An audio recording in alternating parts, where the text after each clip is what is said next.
I think especially as Aboriginal artists, our truth is what makes us who we are in our culture and our spirituality. And that truth resonates into the community. Mob Ojajam, that's tomorrow's children, because all we do is for them, really. And if they can get these words, get the pronunciation of it correct, they can then start using it in daily life, and they do. It's relationships between mothers and fathers, between parents and children, between children and their grandparents. It's that deterioration of that family relationship and connection. Aboriginal and Torres Strait Islander people can now stand with huge humility and be very proud of who we are and what we are, and the way in which we have survived.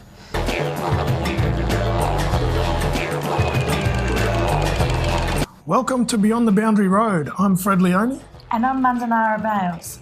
This week's episode will again be focusing on education. Our guest today is originally from Mount Isa, and his name is Robert Arwing. Rob has been involved in Indigenous education since 1982 as a teacher and coordinator in schools and the TAFE sector. During that time, he has devoted his attention travelling throughout Queensland and helping Indigenous students reach their full potential in learning. He is also a man who is very passionate in helping out the Aboriginal and Torres Strait Islander communities. Currently, Rob is the Director in the School of Indigenous Australian People at the South Bank Institute of Technology. Today, he is here to talk a bit about himself, as well as exploring the education system and how it affects Aboriginal and Torres Strait Islander students. Welcome to the show, Rob. Thank you. Thank you. So, Robert, can you tell us who your mob is and where you grew up? Yep, my mob's the Kalkatungi mob up in Mount Isa. I grew up in Mount Isa, in Cloncurry and that area. My mother's people are the Alawari people from the Northern Territory, and my dad comes from up in North Queensland, born in Camberwell, but sort of his mob is from up around Burketown, Doomadgee Way. But it's good to be here on this land. Yeah, thanks for coming aboard. So, hey, when did you decide to first become an educator? Around about 82, I started at Mount Isa TAFE, College of TAFE, and I could see there was a time there where there were not many Aboriginal and Torres Strait Islander community members coming to TAFE. Just going to school, but not as many. So I knew at that stage that I wanted to be involved in education. So the pathway was there open to me as a field officer in the TAFE sector, and I took it with open arms. And I haven't looked back. I've challenged myself all the way through my career to represent the community and to be working for the community. Yeah, definitely. So all those years ago, could I say, what were the barriers that you faced?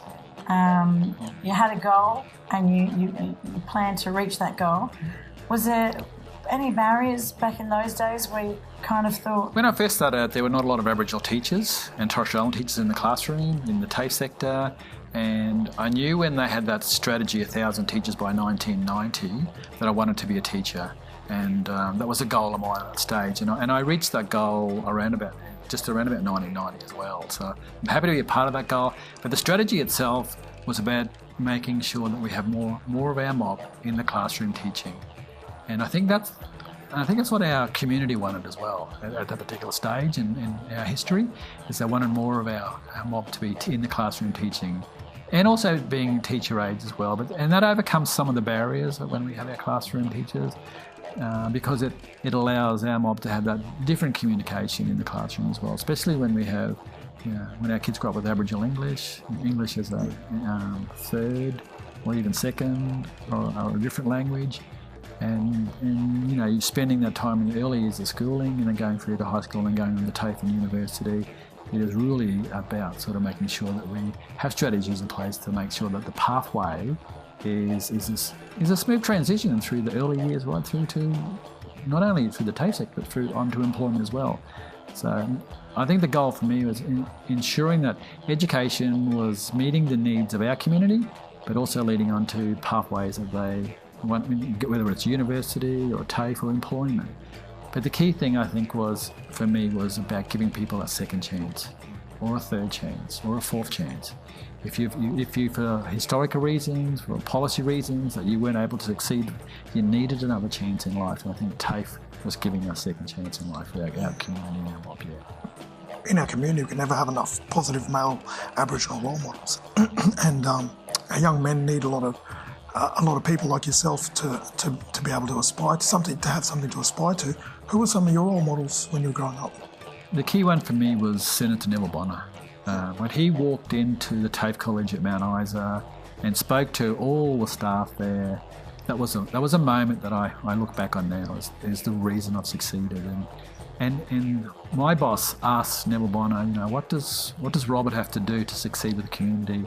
And he said that the only comment he made was, you've got to allow Robert to be working with the community and be in the community and also be in the TAFE sector as well. And I always remember those words that, and his encouragement for me to go on and achieve and meet my goals will always echo in my mind. Even though Uncle has passed away, I still recognise him as a great role model for me. I mean, there were sporting role models as well, and I played a lot of sport, and they were good as well. And that was a key thing for me, just having other role models as well. Yeah. It still lives on. It still lives on. Yeah, his legacy today. So despite continued success for many Aboriginal people who are educated and have made it into the workforce or higher education, there's still that stigma, that negative perception or attitude about Aboriginal people being welfare dependent and uneducated. Yeah. What are your views about that? I think education, in terms of education, we're talking, for one example, is where we're not recognising the positive things Aboriginal and Torres Strait Islander people contribute to their community, and I think there are many things, and I go back to that second chance and third chance, and in some families they haven't had the opportunity to go to education because they've been, for certain rules and regulations and laws, they've been, beyond the boundary road is a good example. They haven't been allowed to go into the school sector because that's been the boundaries. So we now are still finding that next generation who are getting to go to school because their parents may not have had that same opportunity. And it's generational. So we're getting to the stage now where some of our kids, their parents, have only gone to a certain level of education, so they're taking that one step further to be able to do that. And I go back to, I think Aboriginal and Torres Strait Islander people have not always had the opportunity to go through and complete schooling as well because of a whole range of reasons. But I think we're in a time now where there's opportunity for our kids to be able to go through and succeed, but we need to put in those support mechanisms to be able to do that. What have you found the most appealing subjects for young people or adults in that case enrolling in TAFE? In some instances, I think it varies in terms of some students want to do a specific career pathway, so they might take on the curriculum to be able to do that. But for some other students, they want to know a bit more about their culture. So if they can't find in the community, they're coming to school, they're coming to the TAFE to be able to succeed, to be able to have that experience. The school I run, we try and place students in a position where they can also bring their community and their culture into the classroom, so that the language isn't always about, for example, standard Australian English. It is also the language in the classroom is about who your mob is, where you come from, do you know where you come from, and how you include that into your studies and your curriculum. And then you take that forward with you all your way through. And it's something you take on board and you carry that through, especially for those who may have been distanced from their mob and taken away from their mob, and they need to come have that opportunity to come back and do that. So that's important, I think. In talking about our Murray and Tiara students at school or in the TAFE sector, what are some of the barriers you think that they face, whether they're not finishing TAFE or they're dropping out or they're basically not engaging compared to your mainstream students? From in some instances, it's pressure from the rest of the community to be involved in a whole range of activities. I think that's one instance where you do have that peer pressure from our own community. That's one. But I think the other instance as well is we've got to be prepared to make sure that we're giving our kids and our adults the right skills, knowledge and experiences when they come to the schooling sector and the TAFE sector. And we've got to make sure that they're having a positive experience. And that positive experience will lead to them completing. And I always say, and that's my goal in life, when the one thing I like to instill in all students is that when you start something, you finish it. And if you need to finish it, then what do you need to put in place to be able to finish what you've started? If you stick with that one strategy, you'll not only go through education, but you're also going to go into employment, buying your own house, learning more about your community, getting involved in your community, start what you finish. That's my lifelong strategy in terms of, so I try and encourage that because people do drop out for a whole range of reasons. It could be that there might be some sorry business in your family and you go away and you can't come back. You don't feel you can come back because you've missed a couple of weeks.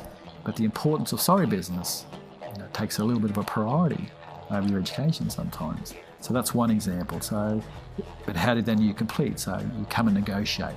You negotiate with your teachers about how you can complete what you've started. And don't feel shame about not going, and try not to feel shame about going and chatting with your teachers. Yeah, I think that relationship is so important that you establish at the start. Yep. With Murrays and TIs, so that they feel comfortable in that kind of foreign environment, Yeah, exactly. and making them feel that comfortable that they will come back. Yeah. And not have that shame. Yeah.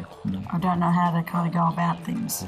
And that shame happens in the classroom as well. And we get our community, and I'll go in there, and the teacher will say to you, "Do you understand that?" And I'll say yes. But they're not saying yes. They might not be saying. Sometimes they'll say yes because they understand it. Sometimes they'll say yes because they think that's what the teacher wants them to say. Mm-hmm. So we've got to get our students understanding what does that yes and no mean. Well, that's a big. That's because that comes in the community. We do it as in general everyday conversation, but we carry that over in education as well. Yeah. Thanks for joining us today on the show, Mr. Arwing, and it's been a pleasure. Yeah, it's been great to hear that. Yeah, very inspiring. Thank you. And look forward to seeing more of the deadly work that South Bank does.